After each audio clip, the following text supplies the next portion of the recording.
Hello? Yes, sir. Oh, hi. I was calling about the plant. Yeah, why are you sending those pictures? I don't understand what you're doing right there. I told you I'm gonna refund you the $100, the $120 you sent to me. Because you scammed a child on one of the plant forums, that's why. Let's go back to the beginning. It all started when I was scrolling through some plant scam groups on Facebook, as one does. Most were run-of-the-mill, pay and ghost, or pay and block. This scam type is the most common. For instance, let's take scammer Meredith Joy Fitzgerald. It's a chilly December morning, getting close to Christmas 2020. A loving husband goes onto Facebook to buy an ALBO for his wife. He's only got 3 days till Christmas, so the pressure is on. He comes across Meredith. The two begin negotiating payment, and she says she can't accept PayPal because she got scammed and PayPal closed her account. That's our first red flag. The seller says the scamming going on in the plant community is unreal. It's so common for scammy sellers to talk about scamming. Maybe it's like if they say they aren't scammers, it instills trust from the buyer, but this will be important later. And now she says she only accepts FB Pay, Venmo, and Cash App. He naturally has some hesitation paying outside of PayPal, and that's the right gut feeling to have. But just trying to get a Christmas gift for his wife, he pays, and Meredith says tracking information will be sent the next day. The next day comes, and he waits for the tracking, but nothing comes. And the next day, nothing. And the next day, nothing else. So no plants are sent for Christmas. His wife, who the plant was for, posted the negative review 2 months later, and still no plant was received, and no refund given. Meredith deactivated her Facebook profile after this. Unfortunately, we couldn't track her profile down, if that was even her name. But our story is about Alvine Yollande, or at least that's the alias that this person or group of people go by. A pretty unique name for an American. But I do want to be sensitive here, because just like in catfishing, this is a real person's photos and another person's real name. The person with her children here in the photos will be blurred. But we can see how this plant seller is attempting to portray themselves, a horse-riding American mother who sells puppies and rare plants. We're also going to be sensitive to the buyer, because they are a minor. The fact that the person that was scammed was a minor could be the impetus for me going on this deep dive. So the scam comes into my newsfeed with many comments and an interesting backstory that catches my attention. The victim was looking for a MONSTERA ALBO for under $100. The first flag comes immediately. The use of deer to refer to the buyer, which is common for other countries to use, and it's common if you see while you're importing, but it would be odd for a horse-loving Central American mother of two, Alvine, to use this. Now, this is very nuanced, and I don't expect a young person to know this yet. Our scammer will also refer to the buyer as love and tell them, "I love you," which is 100% creepy, and again, would be weird for an American-born seller to say. The scammer then says they're located 2 hours from the buyer, and is willing to drop the plant off. Rare. Especially with the price of gas for around a $100 plant. Now, here comes some random Monstera photos. This looks to be like some form of obliqua. Here's a great hack to look for stolen photos. Go onto Google, click the camera to reverse image search. Upload your photo, and at the top, click Find Image Source. Note that this doesn't always work, but this time it does. Our photos come from Julia's Produce, a Florida-based grocer on Facebook, and here are our photos. Now, I'm not shaming this young buyer. I'm just trying to show how to do research and to be safe on the internet when it comes to buying things. So the two go back and forth for around $70 for a MONSTERA. The young buyer has a budget. And do you remember how hard it was to scrape up $70 when you were under 18 years old and didn't have a job? So they settle on $80. And of course, our scammer offers Facebook Pay, but then asks for the infamous gift card. Super red flag. The scammer then asked the buyer to friend request quite possibly the creepiest profile on Facebook, Capero Tam. Capero Tam might actually be a real profile. He actually might be this exact person. And the people who interact with the profile are all from the same region in Cameroon, in French-speaking Western Africa. This will fit into our puzzle later on. The scammer gets our victim up to $100 for some reason by adding in another plant. This is clearly stretching our young buyer's budget, but clearly our scammer is morally vacant. For more credibility, the scammer gives the buyer a Google Voice number based in Northern California. We unfortunately now enter the pay and excuse scam, where the scammer says they're going to come and deliver the plant, but repeatedly make up excuses as to why they can't deliver the plant. Day after day, they drag it along, but the plant was never coming to begin with. Our buyer then posts the troubling experience to the plant group. So I searched for this profile, and unfortunately I found the same scammer having been called out in April already of this year, and also admitted into 2 plant trading groups just in June. They've since been removed. So I do what you do, and I messaged them to troll them asking about plants. I saw another member say that when they reached out to them, the scammer thought the ALBOs were called the MONSTERA Monday, a popular hashtag on Instagram.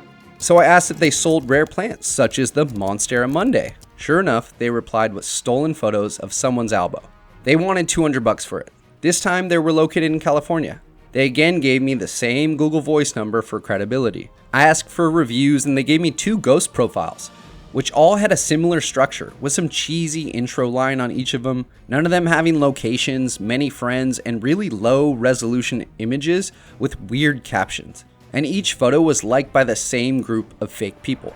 So they send their husband Brant Smith's Venmo, all capital username with 3 letters at the end. So I do a little photoshopping and I make it look like I sent $10 as a test, I tell them, to make sure that they are not a scammer. But immediately the scam is already on. Alvine says her husband's Venmo account is now locked for 45 hours, very random number, because of the $10, and sends a screenshot of $10 rewards from Venmo on June 6th that he received. The person I'm talking with actually can't confirm that I sent the money. This is what makes me believe that there's multiple people running this scam together. They send another fake Venmo profile with the same naming convention, first name, last name, and 3 numbers, all caps. This one named Jessica. The scammer says that that's their daughter, but I ask how could it be because the children on the profile are young. Even though this is a scam and presumably all made up, it's worth giving a trigger warning here because it is some sensitive stuff that this person starts lying about. The scammer says that she used her daughter Jessica's name because she passed away from cancer. Jesus. I ask which kind, and they reply brain cancer. This is literally unbelievable. I probe about the different last name, but our scammer always has an excuse. And they have the audacity to send a photo of a child claiming that this was their daughter who died. They send me more fake profiles to corroborate the stories. I stall asking them for pictures of the stem of the plant because I'm preparing to record my phone call with them. I call, but they don't answer, and they send the fake Venmo again. I stall some more and I explain how I only have $110.23 because I'm on a fixed income. Then they question if they're going to hell or not, which I definitely still think is up in the air. I also mention I need to eat, so should I still send the money? Because if I do, I won't be able to pay bills. They say yes, send my last $100. But then I start to noticeably annoy them, and I don't want to lose them. They try the pay and refund scam again, and I barter that I'll pay if they have a phone call with me. So the following is a 1-minute phone call I have with them. I've removed some parts for anonymity of our actual buyer.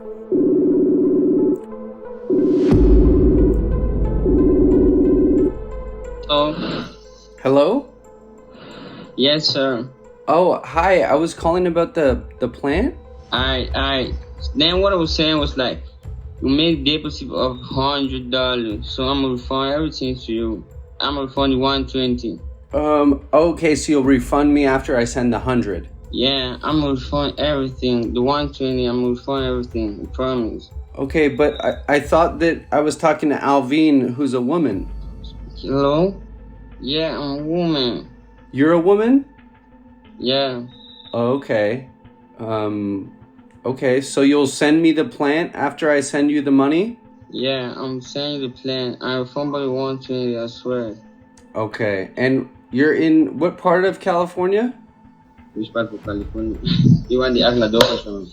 Which is? There, you can hear multiple people in a room asking which part of California, them not really knowing the answers to their scam. Not having an answer, they hang up on me. I follow up the call immediately with these 2 photos. Once they get them, they immediately call me back. This call will be heavily redacted because of inappropriate dialogue. Listen to the voices closely. I believe we at least have 3 male voices. Hello? Yeah, hello. Yeah, why are you sending those pictures? I don't understand what you're doing right there. I told you I'm gonna refund you the $100. the $120 you sent to me. Because you scammed a child on one of the plant forums, that's why. You keep sending $10 to block my Venmo, which I don't understand that. I didn't scam you, try. You try block me. I try giving you try. Yeah, I told you try. I'm gonna give alright for free, but you try block me. Are you gonna give money back? Yeah, I'm gonna give you back. If you send the $100, I'm gonna refund you $220. I'm going to send plan. I'm going to send the 3 albums. Yeah, I'm going to give you 1 album for free, and I will send you album and yours. Okay? Yeah, because you're scamming people. That's awful. I can't believe you saying that. Okay. Can't you believe that? Right. Man, you really excusing me. I'm really sad right now. I'm really sad. Oh, you're sad? Yeah, you made me feel like a devil. Oh, well, you might be. I mean, this is pretty low. This is No. I can't scam you. I can't scam you. It's like a child to me. It's really awful. I told you. I think we're done here. Thank God. I'm very happy. I'm going to send you the 3 albums you just ordered. Please, I'm begging you. I'm just going to send the album tonight. You'll receive it tomorrow. I'm going to send your tracking number right now. Please. I'm begging you. I'm very sorry. Okay, I'll send you the $100. Yeah? Yeah. What you gonna do? I'm gonna Venmo you the $100 to your boyfriend. Okay, yeah. I will refund you everything. I promise. I know you're on a fixed income. My mom is also on a fixed income. I know how it works. Yeah, your husband Capero Tam? Yeah. In Africa, right? Please stop calling me a scam. I'm really sorry about that. I don't really understand what you're saying. Okay. Well, have a good day. I hope you sleep at night. I'm gonna refund you the money. This brand Smith. Oh, this is Brant Smith, right? Brand Smith. Yeah. I know there's a lot of. You sent $10 to me, right? There's so many aliases, right? No. I can't believe you saying that. Yeah. You sent $10 to me, right? Yeah. Yeah. You sent $10 to me, and I show you that I received the $10. I will refund you back. Send my wife. Okay. Bye. Hello. After the unintelligible talk, I end the conversation, and then they try to call me again, which I ignore. It's just getting weird at this point. They leave me a final creepy voice memo. I don't usually at $10 them. Now I want $6 buy coffee. So now you have call me again, mommy Pima. Tell a 50-year-old picky say you go die too. I finally block the account. Another group member grabs their profile and finds them selling puppies too. Our friend brings in some levity to the situation by carrying out one of the hardest trolls I've seen in a while. They insist on knowing if the puppies will get along well with kangaroos, and if the puppies will get upset if the kangaroos put them in their pouches. They want to make sure that the puppies have very sharp teeth. The scammer, with a straight face I assume, answers all of these questions. So much time and effort is put into scamming. Imagine if they did something honest. Finally, they make sure that the scammer will take a basket of fruit for payment. And the scammer considers it because they ask which type of fruit. The scammer gets noticeably annoyed, which is the least that they deserve. I'd like to urge plant buyers to buy from local plant stores and to pay with PayPal online. This is not a plug, but it is the safest way to pay online. Unfortunately, dozens of these scams are carried out every day on Facebook. As a final bit of positivity, we're in discussion with the family who was scammed, and we're getting them a free MONSTERA ALBO. Everyone please be safe out there, and we'll see you next week.